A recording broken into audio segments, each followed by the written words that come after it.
gawin ang pampaswerteng ito kung hindi full moon, Tuesday or Friday or unang araw mga bossing ko ng pasok ng buwan or huling araw ng buwan mga bossing. Pero kung ito ay kailangan nyo na ng pera, kailangan nyo na ng solusyon, gawin nyo po ito kahit anong araw, basta umaga ng alas 7 ng umaga. Gagamit tayo ng 7 kalamansi kagaya nitong aking hawak mga bossing.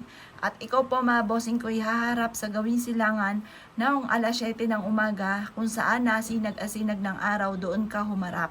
Ibulong nyo po dito ang lahat ng inyo pong mga ninanais. Sabihin nyo po ay siksik-liglig at umaapaw at maraming pera ang darating sa inyo. Makakamit nyo lahat ang inyong mga pinapangarap. Kailanman na hindi na kayo mamumblema tungkol sa usapin ng pera. Mawawala na lahat ang kamalasan ninyo at imbis na kamalasan ay puro swerte ang darating. Ganon mga bossing. Ang pag-wish na hawak po itong ating kalamansi ay parang ikaw ay nakaganyan mga bossing. Parang meron kang sinasalo mga bossing. Sabihin nyo po dito mga bossing ko ay sinasalo ko na lahat ang yaman, sinasalo ko na lahat ang swerte. Ngayong araw na ito ay siksik-liglig at umaapaw at maraming blessing ang darating sa akin. Makakamit ko lahat ang aking mga ninanais at kailanman na hindi na ako mamumblema tungkol sa usapin ng pera. Ganon ang pag-wish na walang gamit na sana, direct to the point mga bossing. Kung kayo po tapos na mag-wish mga bossing ko, ang gagawin nyo lamang, ibilad nyo ito sa sinag ng araw hanggang alas 8. At pagkatapos mga bossing ko, ay pagulungin nyo po ito mga bossing ko mula sa inyo po main door papasok ng inyong tahanan. Sabihin nyo po, pasok ang swerte, lumabas ang malas. Kailanman na hindi na ako mamumblema sa pera at lahat ng aking mga pinapangarap ay kagad kong makakamtan. Ganon ang pag-wish, huwag kang gagamit na sana, direct to the point mga bossing.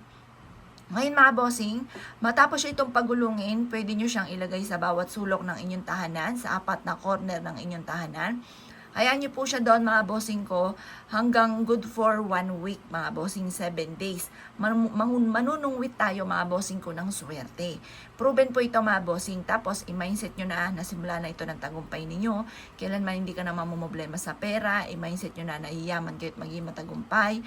I-mindset nyo na lahat ng mga pangarap po ninyo ay matutupad.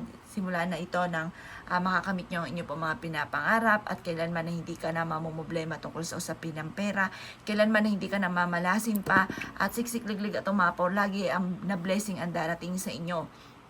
Maraming pera ang darating sa inyo at kailanman ay kayo po ay kung ano man ang pagsubok mo sa ngayon ay hindi nyo na muling pagdadaanan pa. Ganun pa mga bossing. Mag-wish ka na lahat ng gusto po ninyo mga bossing. Pwede rin naman mga bossing ko kung marami kang kahilingan, pagulungin mga bossing ko, kunin nyo po siya tapos pagugulungin nyo po muli mga bossing. Tapos yung pinaka-pinali mga bossing ko ay ilagay nyo na sa bawat sulok ng inyo pong tahanan. Ngayon pa mga bossing ko, kayo naniniwala at nais po itong gawin. Huwag ka na magpatumpik-tumpik pa. Makakatulong po ito upang sa ganoon masigit ka na swertein sa buhay. Makakatulong po ito para makamit nyo kagad kung ano man ang inyong ninanais. Makakatulong po ito para kung ano man po yung mga pagsubok nyo sa ngayon, kagad nyo itong masolusyonan.